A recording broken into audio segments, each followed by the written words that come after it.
Content within this on-demand webinar may be distressing for some viewers. If needed, QLife provides free, anonymous LGBTI peer support and referral 3 p.m. to midnight every day. Phone 1-800-184-527 or chat qlife.org.au. If you require immediate assistance outside of those times, you can contact Lifeline on 13 11 44 or Beyond Blue on 1300 22 4636 at any time. Good afternoon, everyone. For those of you who don't know me, my name is Daniel Comensoli, and I'm the Policy and Research Coordinator at LGBTIQ+ Health Australia. Before we get started, I just want to first acknowledge the traditional owners of the lands on which we're all meeting today. I'm on Gadigal lands of the Eora Nation, and I just want to acknowledge the ongoing impacts of colonisation, dispossession, and marginalisation on the health and well-being of Aboriginal and Torres Strait Islander people, including LGBTIQ+, Indigenous peoples, brother boys and sister girls. And I just want to pay my respects to elders past, present and emerging. I also want to acknowledge that today is International Trans Day of Visibility, which is an annual celebration of trans pride and awareness, recognising trans and gender diverse experiences and achievements. And we at LHA will continue to strongly advocate for the removal of structural and financial barriers so as to enable trans and gender diverse people to affirm their gender identity and improve their overall health and well-being. Okay, so thank you all so much for joining us today. Before I introduce our fantastic presenters, I just want to go over some house rules. So this afternoon we will have 2 presentations. Following on from that, I will ask some questions to initiate a discussion, and then I will defer to any questions that any of you may have for our presenters. So if you have any questions or comments for our presenters, please pop them down in the Zoom chat at any time, and I will take note of them and ask them on your behalf. Okay, so today's webinar will be focusing on LGBTQA+ conversion practices in Australia. And we have 2 very special presenters joining us today, both of whom I personally admire and look up to, so I feel very privileged to introduce them both. So first up, we have Anthony Van Brown, who is the founder and CEO of Ambassadors and Bridge Builders International, which provides resources and training in both religious and LGBTIQ circles. And we also have Nathan Despot, who is the manager of Inclusion Design Lab at Inclusion Melbourne, and is also the founder of Brave Network Melbourne, which is a support and advocacy group for LGBTIQA+ people of faith. So thank you so much to you both for presenting today. And Anthony, I will hand over to you. So if you can share your screen and we'll get underway. Thank you.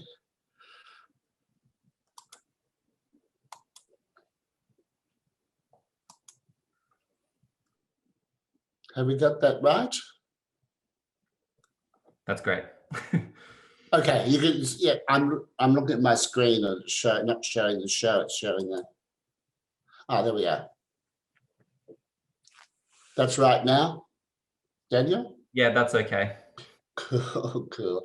Look, I'd just like to also acknowledge the traditional owners of the land that we're gathering on. Well, I'm gathering on, same as Daniel, the Gadigal people of the Eora Nation, and pay my respects to elders past, present, and also emerging.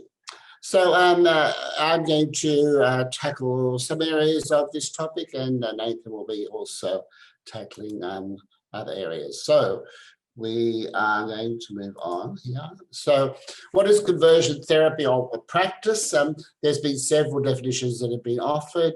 Summarizing those, first of all, it's based on a false belief that a non-heterosexual, transgender or queer identity is abnormal and the result of damaged development. Second, that therapy can involve a variety of practices such as personal prayer, informal or formal spiritual counselling by qualified or unqualified individuals, face-to-face or online formal programs and support groups. The third thing is that there is a goal of all these practices is to change, eliminate or suppress a gay, lesbian, bisexual person's orientation or identity, or keep transgender individuals from transitioning from their birth gender. Of course, this is always about conformity to a single belief about sex and a binary belief about gender. So conversion practices over time, if we go back to the 50s and 60s, you'll see here that, you know, the people that were really involved at that time were doctors, surgeons, mental health professionals. Medical interventions were the things that took place. These are often, when the media talks about conversion therapy or conversion practices, they will often make the mistake of talking about these things that are going on in the 50s and 60s. Moving along, and with each of these two, there is an overlap, so it doesn't actually finish right, like, you know, at the end of the 60s or the beginning of the 70s. There's always overlap with all these things.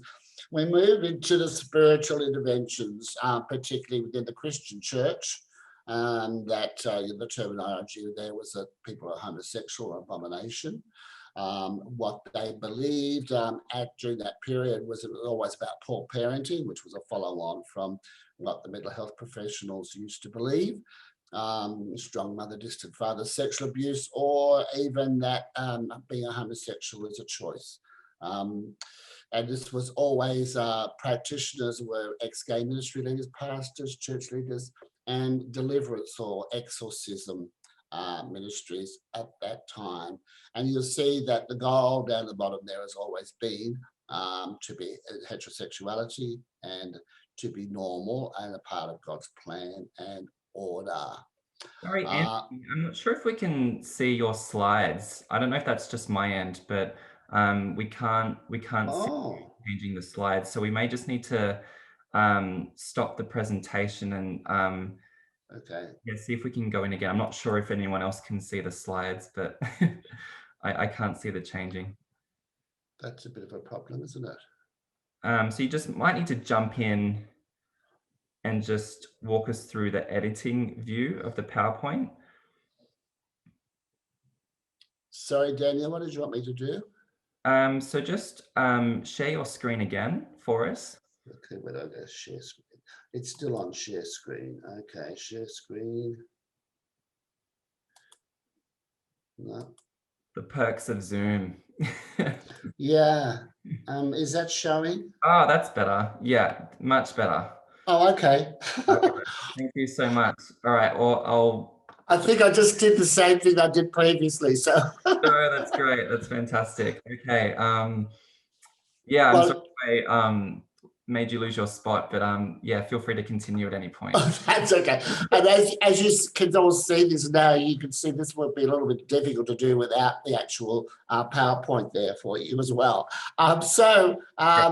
We're now moving into the next step, which would be the 90s and into the 2000s, once again in a religious context. The terminology was very much about sexually and relationally broken. Same sort of causes. The practitioners were very much ex-gay ministry leaders, same as the previous decade, and always beginning to focus more and more on a pseudoscientific basis around counselling and therapy, and once again the goal to leading to heterosexuality. And then moving into this final one now, is that, you know, from 2010 to current time, once again, terminology sexually and relationally broken, unwanted same-sex attraction is a very, very popular term, and also gender incongruence. Moving down to the bottom there, the goal of this, which is different from the way it used to be, would be celibacy, or what's known as a mixed orientation marriage. But within the circles that I've mixed in, that is becoming more, you've got to be one of the lucky ones to have that. Okay, moving to the next slide. So conversion practices over time. So the yellow area is the area that we're really focusing on today, and that's what the legislation has been working on. So I'm going to talk about the impacts of LGBTQA+ conversion practices. This comes from 3 sources. So in 2000, Yeah, 20 years ago, I founded a Yahoo group. Some of you might remember Yahoo groups. And the Yahoo group was called XXGay. And that group of 400 people. So these are all people who had been through formal, mostly formal conversion programs, and also, also people which are experiencing faith sexuality conflict. So there are 400 there. When my autobiography was released in 2004, what happened was my inbox became inundated with emails of people saying, your story is my story. Of course, I was one of the first to go through this in a religious context in 1972. And so, there's no way I can really keep a track of exactly how many people, but it's in the thousands. And also running Freedom to Be for 6 years, which was founded in 2005. On our forum, we had over 1,000 people telling their stories. Many of them have been through formal programs or informal conversion practices. So there's what used to happen was that as I got all these stories, I began to create an Excel spreadsheet and see that there were patterns. And I'm going to talk about some of those now. Oops, I don't know what happened there. Let me go back again. Where are we? There, yeah. So I think it's been good just to make a note that we've familiar about the impact of the Marriage Equality Postal Survey had on LGBTQ people. There's been some research in that area. And of course, for those people, that was for a few weeks or several months, and the negative impact that it had on. When we're talking about people within a religious context, they experience the same thing, but not just for a few weeks or a few months. They're actually experiencing it on a daily, weekly, and a regular basis, the same sort of messages and the same sort of impact. So moving along here. So this little equation I've worked out that the person's belief about their sexual orientation or gender identity plus the intensity of what they go through to try and change that multiplied by the time equals the amount of harm. That's been my observation. So let's talk about what the impacts are. So of course, mental health issues such as depression, anxiety, and stress, intense cognitive dissonance around their sexual orientation and gender identity and their faith, PTSD at a variety of levels that could be mild through to complex. Self-destructive behaviours are not uncommon. Substance abuse and unsafe sex. Obsessive behaviours and addictions can also be a part of their experience. Also, fragmentation of self. So the gay self, for example, can become the dark self. And will do things that their public self will not normally do. That was very much my experience. I was a very, very different person. Poor self-esteem, of course. Faith and or sexuality conflict are separate. So a person can resolve their sexuality or gender identity, but have a whole lot of unresolved issues boiling away around their faith and are not able to make peace with their past. A sense of purposelessness is quite common as well. Loneliness, lack of belongingness, finding it challenging to connect with the LGBTQ community because they've heard so many negative things about it, and that can be challenging for them. Relational and sexual difficulties because of the shame and the years of programming and conditioning, feeling negative about themselves. An ongoing subconscious belief that they will go to hell. I've come across that a number of times. A very unhealthy state of being. And of course, there is the cultural intersectionalities which compound conflict, ethnic and cultural intersectionalities there. That can compound conflict enormously. And then what, of course, happens is that these are very much long-term impacts. I'm working with a guy at the moment who this has just come to surface for him 30 years after his experience. But for many survivors, there are impacts that go on and on. Closet hokey pokey. What's closet hokey pokey? I found that there are people which will come out, they'll get to a point because of the intense cognitive dissonance, will come out or think about coming out, but then the implications of that on their personal life and on their relationships or even on their internal destiny means that they'll go back in the closet, then they'll come out. I did that about 3 times myself until I finally broke free. And then the last one, potential and real suicidality. So as you see, the impacts are horrendous on these people who have been through and experienced this within church settings, within religious programs, and also, you know, through sometimes therapeutic sessions with people who believe that it was abnormal to be gay, lesbian, bi, trans. I just want to finish with this. You know, I get lots of invitations for Facebook, through Facebook, for people who want to be my friend on Facebook. And I have a cut and paste that I send to people that just, well, thanks very much for the friend invitation. And sometimes, you know, I'm looking at what friends we have in common, and sometimes none at all. And I'm just wondering why they want to become friends.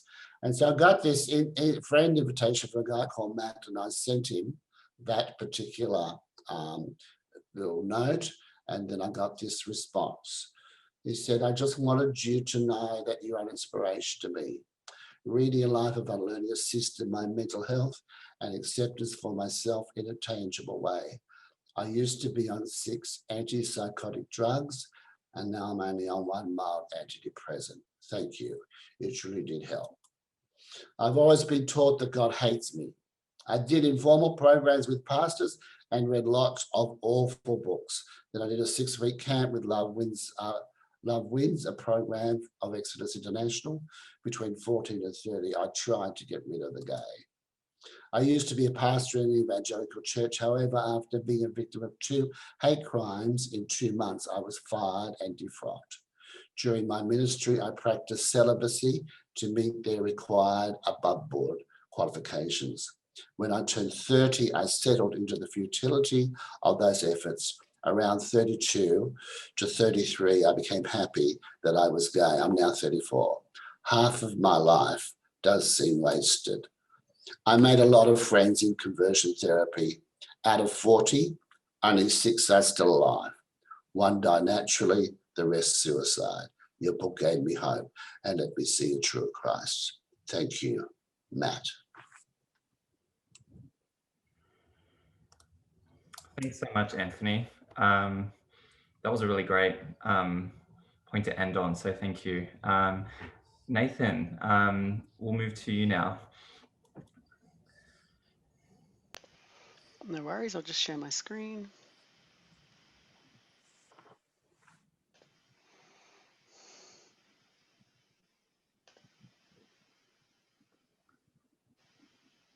Perfect, thank you so much.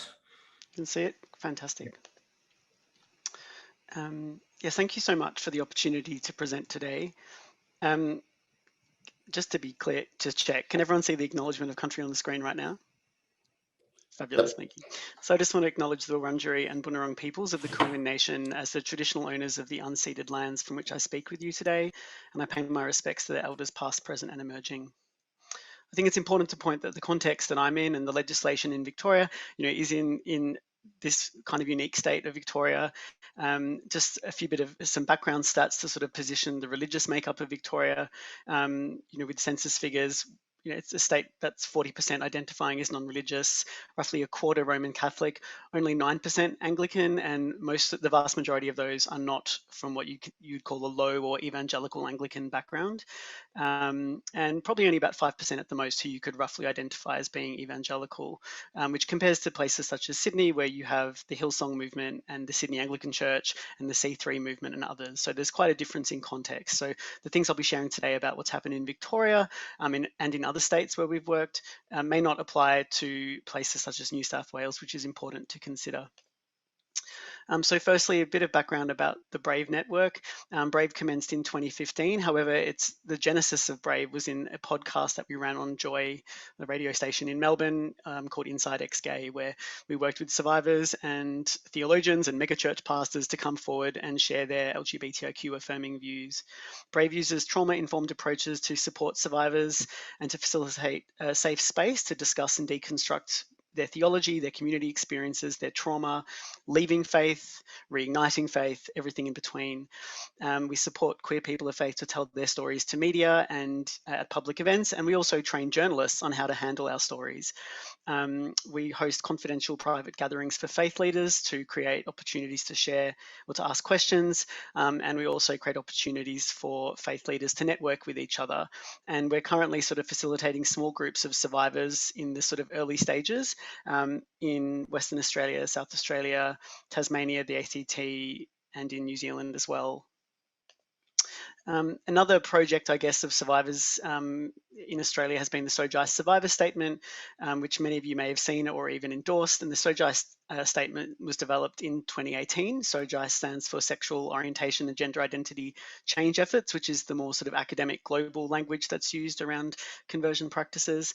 And the statement gives a history and explanation of conversion practices in Australia. And we found that when survivors came together for this, we really needed to in many ways, coin new language, such as the term conversion ideology and other sort of framing to make sure that it was understood in the Australian context. So we weren't dominated by the American narrative of more formalized programs and stuff that really didn't apply in Australia, or if it did, it was more sort of in the past and less now, bearing in mind that legislation is obviously not retrospective. We also created media guidelines, which are on our website. And conversion ideology, which is sort of Anthony ran through, so I won't spend too much time on this, but we see conversion ideology as being viewed in two ways. So one way is through religious assertions, such as, humans are born with the possibility of always developing into heterosexual people whose gender identity reflects their sex assigned at birth, and that through spiritual issues or abuse or neglect, you become queer, basically, and that through consistent long-term devotion, spiritual mentoring, prayer, deliverance, what have you, you can change or suppress your orientation or gender identity. But another way of viewing conversion practices is through the lens of the false and misleading claims. So from a health or consumer angle, false and misleading claims about the origins, causes, dysfunctional nature, or solutions to your queer attraction or identity. And one of the tools that Amnesty helped us develop last year was an infographic cartoon, which really clearly describes what conversion practices look like in Australia today, which is predominantly in religious, unpaid, pastoral care contexts. And I'm happy to share these slides later so you can find some of these resources. So the foundations of the conversion practices legislation in Victoria is, there's a whole range of foundations. So we've got the 50 or so survivor-led articles in media in the last 10 or so years, which really focused in a sort of pointed way on moving towards legislation. 15 years of survivor support through the brilliant foundational work of Freedom to Be, and then in the last 5 years through Brave. The fairly high yes vote for marriage equality in 2017 in our marriage equality survey chook raffle thing, and also the trans document equality legislation, so birth, deaths and marriages, which passed a couple of years ago. We also had the Health Complaints Act in 2016, which gave power to the Health Complaints Commissioner to investigate therapeutic fraud, which was followed by an inquiry led by the Commissioner, which found that conversion practices required tighter, dedicated legislation in Victoria, and that conversion ideology was central to the harm caused by conversion practices, and that it's a deceptive movement that requires investigation. Other foundational principles to the legislation is obviously consumer law and the Consumer Affairs Victoria model of investigating false and misleading claims in trade and commerce, the Code of Ethics from the Australian Psychological Society, including rules about referral. So if you're a mental health practitioner, for example, registered through AHPRA, if you can't treat someone competently, confidently, without an agenda or in a manner that enables informed consent, you need to refer onwards, which is crucial for trans conversion practices in the health space. And also the Victorian government has invested in a substantial evidence base, which is now the strongest of any national or subnational jurisdiction in the world.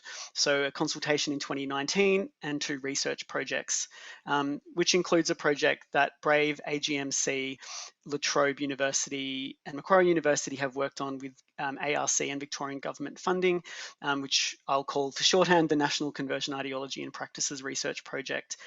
And this has seen, it's been a participatory project with survivors, with faith leaders, Anthony's on our steering committee, people from diverse cultural backgrounds and faith backgrounds and survivors.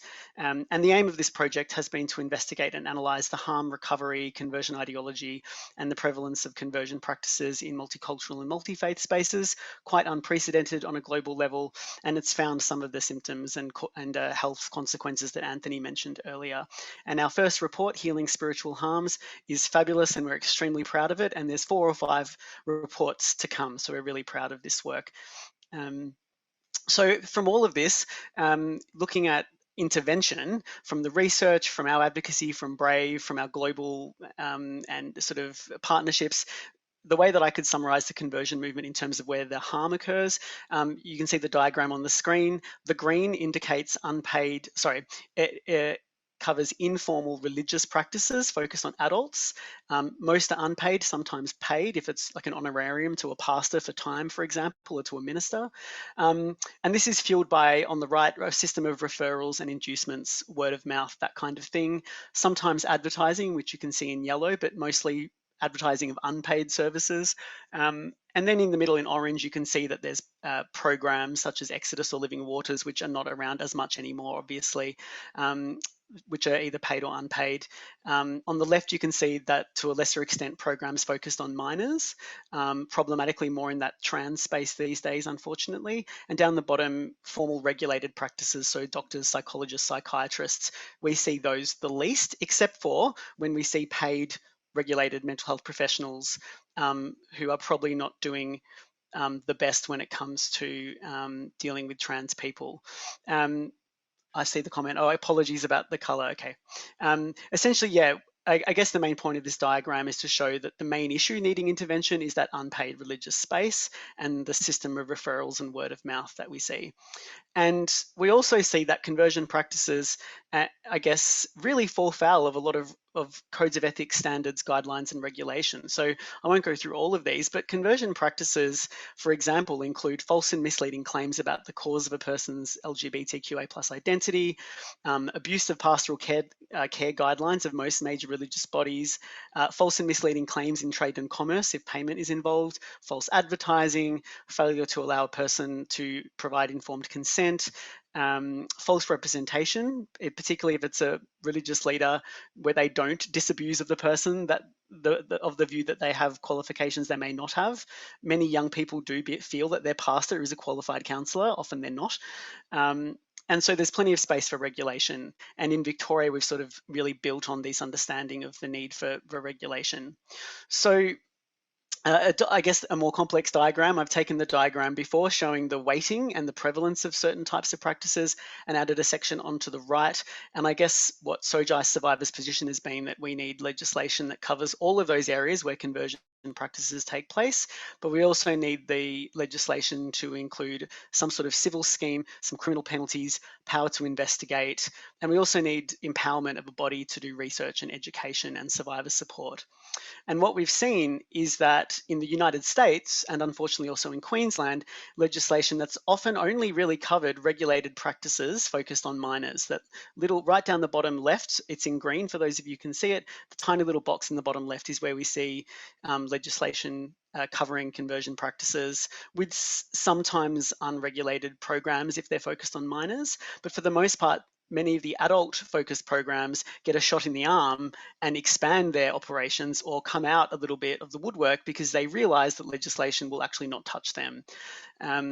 The ACT passed legislation last year, which is much better than the American-style legislation, and this was widely celebrated. And even though it didn't apply criminal penalties to the adult space, it did implement a civil scheme. And moving to the Victorian legislation, we finally have legislation which is held up as the gold standard globally that pretty much covers everything, not in one fell swoop, but through a very long piece of legislation. And there is some provision for survivor support there as well, and we're very proud of this. I won't go through all the wording on the screen, but the objects of the Act are really, really important. So some of the most important part of the text in the objects of the Act are the fact that the legislation denounces and gives recognition to the serious harm caused by conversion practices, recognises that a person's sexual orientation or gender identity is not broken, affirms that being queer is not a disorder, and affirms that change or suppression practices, as they're called in the legislation, are deceptive. And that's important because it acknowledges that you kind of need to investigate conversion practices. They're not always immediately obvious that they're happening. And the legislation focuses on conversion practices or defines them as being practices that are focused or directed towards a person, regardless of whether there is consent, because there's often so much deception, and on the basis of the orientation or identity of the person, and for the purpose of change or suppression or inducing them to undergo this. And it lists examples of practices such as psychiatric or psychotherapeutic context, as well as prayer-based practices, exorcism, or deliverance, which is really important because it means that it's very clearly covering religious spaces.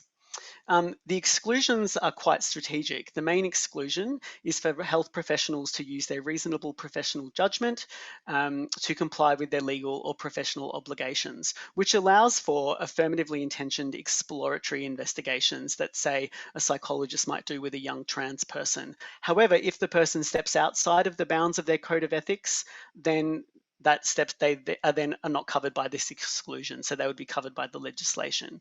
And there's much more I could say about this, but we don't have time now. It's also important to note that the legislation does mention criminal penalties, but they're the pointy end. Mostly what it does is actually empower our Equal Opportunity and Human Rights Commission to set up essentially a new scheme, which is a front door for referrals and which is survivor-led and trauma-informed. It has a focus on voluntary processes and facilitated outcomes, and empowers VORC to deliver research and education in the community.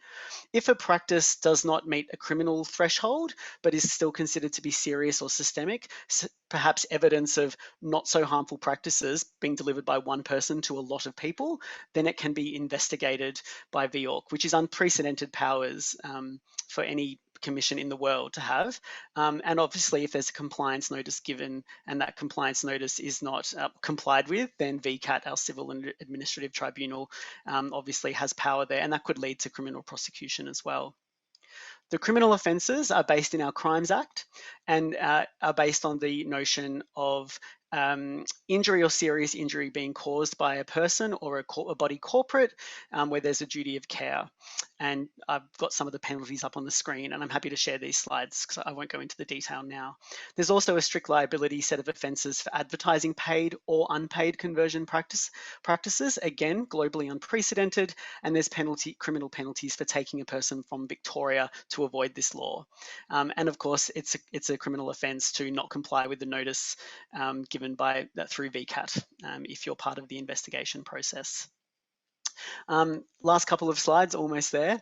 This diagram was one I presented at a global expert panel a couple of weeks ago, demonstrating how in Victoria, and in the rest of the country, we have APRA's regulation, which is the top row, which for those who can see is in green.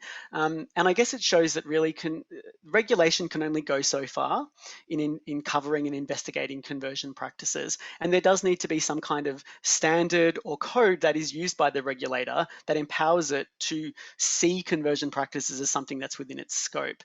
In blue, the second row, we've got general health services regulation, such as the Health Complaints Commission in Victoria, but I guess it's questionable about the extent to which the Health Complaints Commission can investigate unpaid practices in religious settings. We have consumer rights regulation, which is stronger and can probably do a lot when it comes to paid practices. But really, as you can see down the bottom, it's the last row, the yellow row, which is the conversion practices scheme set up by the Victorian legislation, which is now empowered to investigate all claims of conversion practices, whether informal, formal, or in advertising. And that's grounded on very strong definitions of conversion practices. we might talk about some of the backlash later in the questions around religious freedom, but obviously there was a massive backlash in Victoria, which some of you may have seen. The legislation in Parliament passed the lower house in December with 37-0 because the opposition didn't vote. It passed the upper house in February this year with a vote of 27-9.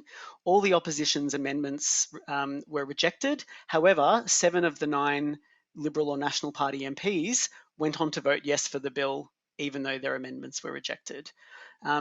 And at this point, I'd like to really thank the many survivors who have been part of Brave and Sojai survivors over the years. Anthony Van Brown for his inspiration and foundational work, on whose shoulders we stand. The work of Thorn Harbour Health, CT survivors in the United States, and our international partners who have been with us over this journey. And it's important to note that this work in Victoria has been amazingly survivor-led, and that's really important to note. So thank you. Thank you so much, Anthony. And just, yeah, such a fantastic achievement in Victoria. So if anyone has any questions, now would be the time to pop them down in the chat. Don't be shy.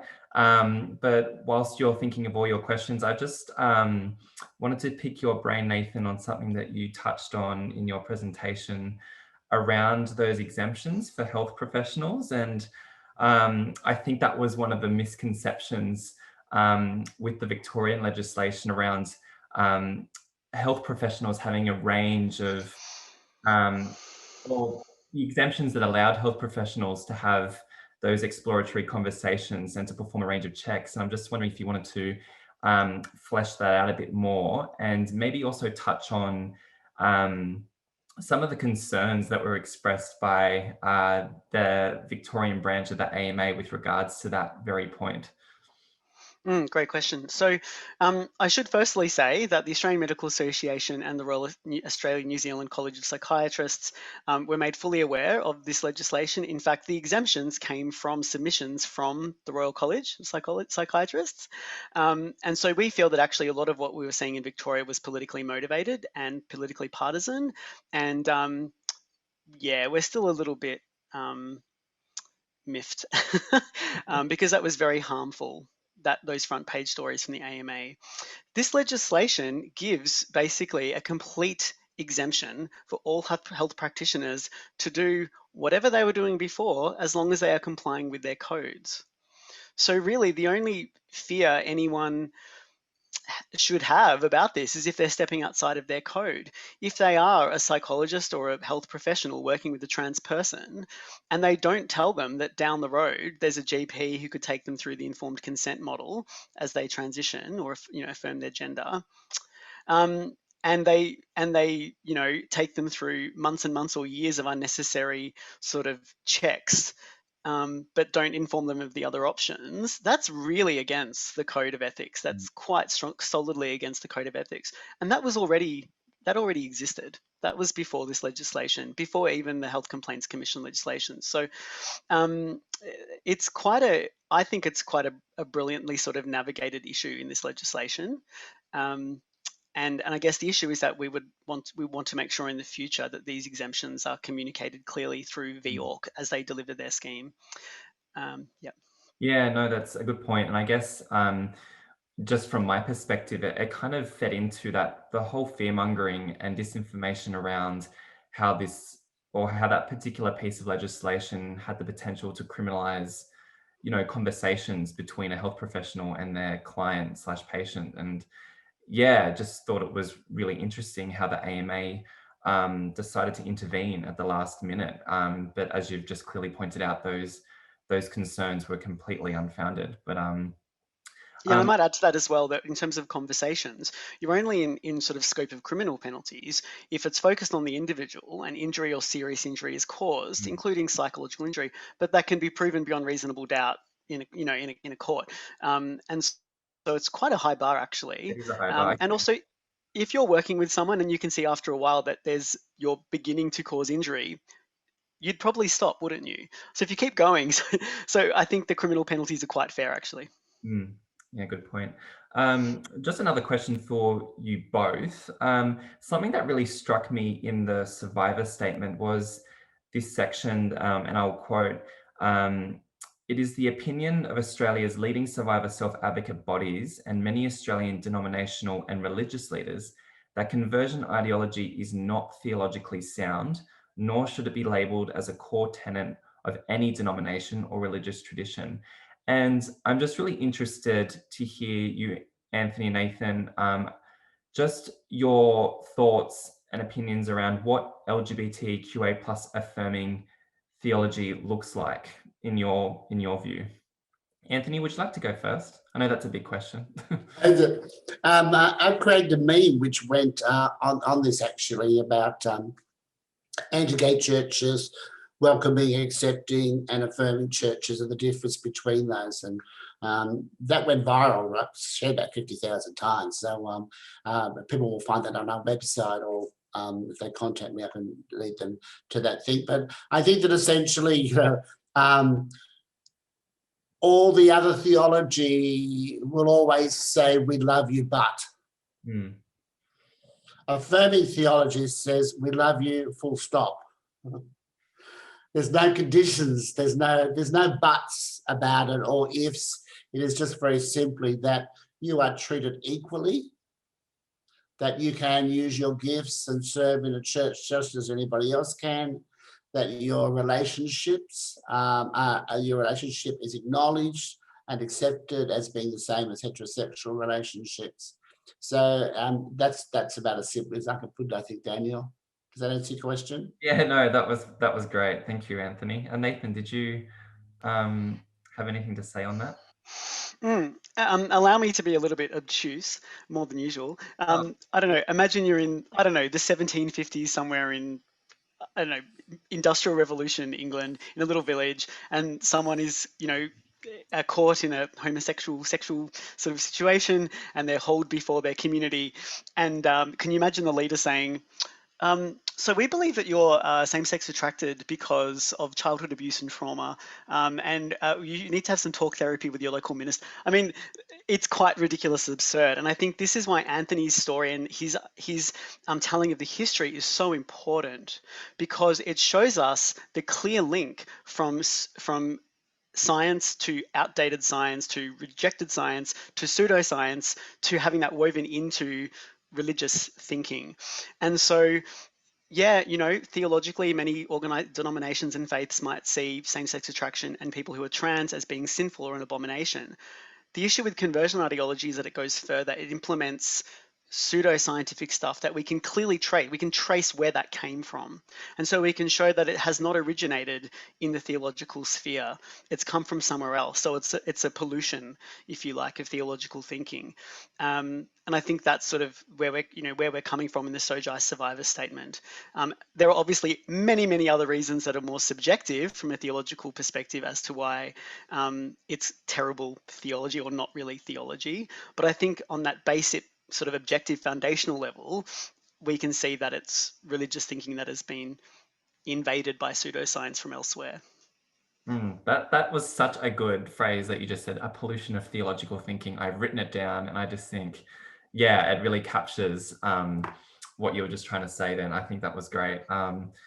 Yeah, so I just, obviously you both know that, you know, the Change or Suppression Practices Prohibition Bill in Victoria was considered as world leading legislation. And I really like that table that you provided, Nathan, around just how you shaded it green in terms of what it covered.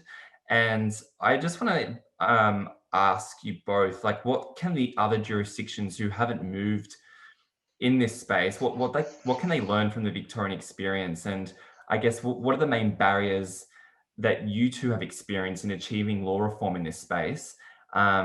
Yeah, I'll throw it open to you both.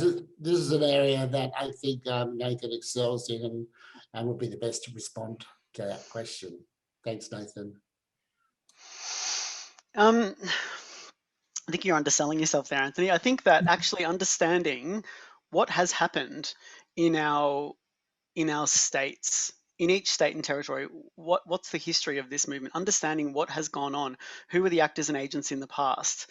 And I think, you know, New South Wales is a far more difficult situation than Victoria. Like the survivor meeting we had last week just demonstrated how much of a siege mentality queer people of faith in Sydney live in because of these horrendous blocks. I mean, some of you may not realize this, on a global level, Sydney is talked about as being one of the hardest eggs to crack in at least the global north. You have got some incredibly oppressive and violent actors and agents through Hillsong and the Sydney Anglican Communion. And I think therefore it's so appropriate that Anthony has done so much more work than anyone in this country on putting together the roots of where this has come from. You need to know that first. There needs to be research. There needs to be survivors being brought together to be supported in a safe way. And that means not just having survivors come together for one meeting and then having advocates come in and say, right, you speak to that journalist, you speak to that politician. If that happens, meltdown. Even after 5 years of intense monthly survivor support at Brave in Victoria, the last few months were horrendous for the mental health of survivors here. Often we had to deal with the backlash and abuse of the Australian Christian lobby, who sort of descended from on high into our state. I was like, what are you doing here? This is Victoria, you don't belong here. But, and then also dealing with the fact that the government did not understand the intensity of the conservative right in the outer suburbs of Melbourne in these mega churches, who, took out a double-page spread in the Herald Sun. So I think understanding who the players are is important, but also mapping the regulatory space. I think it's been really helpful to view the Victorian legislation as legislation that actually just brings together our Crimes Act, the national codes of practice for health practitioners, but also some of the state legislation and regulatory frameworks that already exist. So I think that mapping process is important, but absolutely first and foremost, it's about making sure survivors have had some time to get to know each other, meet with each other, process stuff, be in a safe space, and then to do the advocacy gently. And I would actually say it's worth government slowing down a little bit if they want to rush this until that process has happened, because it can really lead to some serious harm, real risk for survivors being triggered. Yep. Yeah, it's a good point. Anthony, did you have anything to add? Yeah, actually, I'm going to just add something. I think that other states like Queensland, people which have attempted to legislate around the conversion practices. Two good things is, number one, of course, is that it's created awareness that this is still going on. Number two, it has sent a strong message to people which are involved in the beliefs and practices that this is no longer acceptable. With the Victorian legislation, I think that it will be an encouragement to others to go further, or to revamp their legislation. But it's definitely been something which is excellent, and as I said, it's leading world practice. So that's been that's going to have a major influence moving forward. The last chapter is not being written in some of the other states. Yeah, and just on that, just in the work that we all do, that I do, I'm actually a bit concerned around the debate that will happen eventually in New South Wales. I just anticipate a pretty fierce battleground on this issue, and especially I think New South Wales had one of the lowest yes results in the marriage equality chook raffle, as you called it, Nathan. And as we know, the electorates that had a high no vote, the highest religiously affiliated electorates in New South Wales. So it'll be interesting to see what happens there. But we've already seen commitments from some in the parliament that they're wanting to develop some legislation because of the success in Victoria. So Daniel, can I just jump in on that point? Yeah, sure. It's so important in Victoria, but so much more so in New South Wales, that groups like AGMC and multicultural and multi-faith communities are very close in all the advocacy and work with survivors. There are many survivors who are from Muslim backgrounds who are afraid to speak out because they don't want their voice speaking out as survivors to then be translated in the public sphere into Islamophobia. That's horrendous. We also know that there are people that the term gay conversion therapy, it means nothing to them. So we usually ask questions like, have you been in a community where you've been told blah, blah, blah, blah, blah, conversion ideology? Have you had someone make this promise or offer to you, blah, blah, blah? Has someone said these things to you? We've got these formulated questions that when they go out, usually lead to a lot more people coming forward and going, oh yeah, I've been I've been through that. And it's like, oh, so have you experienced negative consequences from that? I'm like, oh, I guess so. And you learn about them, and it's like failure to thrive, weren't really able to move into education, have no money, spent all their time in the church in their teens and 20s, major mental health issues, on really strong medication. And it's like, think you're probably dealing with consequences from your conversion experience. So there's a lot of complexity there. So I just wanted to flag that as well. That's a really good point. Thanks, Nathan. Look, if we don't have any questions from participants today, I think we might just end on just a question to you both. Like, what can we do as allies and advocates in supporting survivors of conversion practices in achieving law reform? Like, as you both have mentioned, that there is quite fierce backlash from the religious right and from conservatives when we talk about these issues. But how can we help you? And what do we need to do in order to support you and your efforts in this area? You go first, Nathan.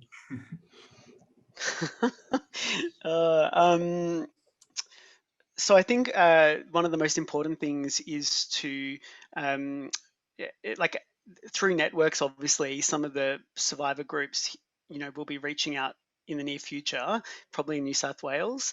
There's already stuff happening in other places. So if there are people who are survivors who need a safe peer-led space to process their experiences and deconstruct, then to refer them to Anthony or myself, or to Brave or Sojai survivors. Our steering committee, I'm the only cis white gay person in our steering committee. The rest is a very diverse group. And I'm more the advocacy person, whereas the others are much more into the pastoral care and support of survivors. So that's really helpful. Affirming the Sojai survivor statement is important. It has so much important information in there.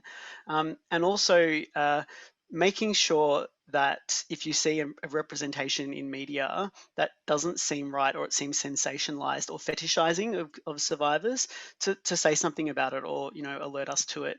That's really, really important. But I think the most important thing at the moment is to make sure that if there are survivors around who do want to be involved or need support, to hook them into some of the networks that are forming in each state. That's really powerful. Yeah, thanks, Nathan. Anthony, any last words? Look, I think I just would encourage people to ensure that they're well educated. I'm very grateful for the, I keep going to say Health Alliance, LGBTIQ plus Health Australia, for providing this platform, because it has been challenging to get this message out there, even within our community, because I've found that there are people in our community, as soon as conversion therapy or conversion, anything is mentioned, they jump back to things like what were going on in the 50s and 60s and say, oh, is that still going on? On our website, on abbey.org.au, we've got a page which is dedicated to conversion therapy, with a whole lot of articles and resources available there. So I would really encourage people to make sure that they're well educated about this. Nathan will provide all of his slides. I'm happy to do that as well. If people want to email us, contact us. We're all about sharing the information that we have and getting it out there. And we appreciate the work that the fact that people are getting now behind survivors and the cause is a great thing, because it hasn't always been that way. Thank you so much. Thank you, Nathan and Anthony, for presenting today.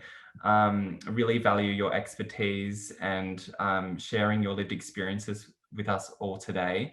I really appreciate it. I learned some things today, and I hope others did as well. For those of you who are still with us, we will be uploading a recording of this webinar onto our website, lgbtiqhealth.org.au. And with that recording, there will be a number of resources, some that were mentioned today. Please check out the survivor statement and affirm it. We've also got a link to Anthony's great book, A Life of Unlearning, and some resources from Abbey as well. So yeah, thank you all so much for joining us, and we'll see you next time for our next policy and research webinar. Thank you so much. Content within this on-demand webinar may be distressing for some viewers. If needed, QLife provides free, anonymous LGBTI peer support and referral 3 p.m. to midnight every day. Phone 1-800-184-527 or chat qlife.org.au. If you require immediate assistance outside of those times, you can contact Lifeline on 13 11 44 or Beyond Blue on 1300 22 4636 at any time.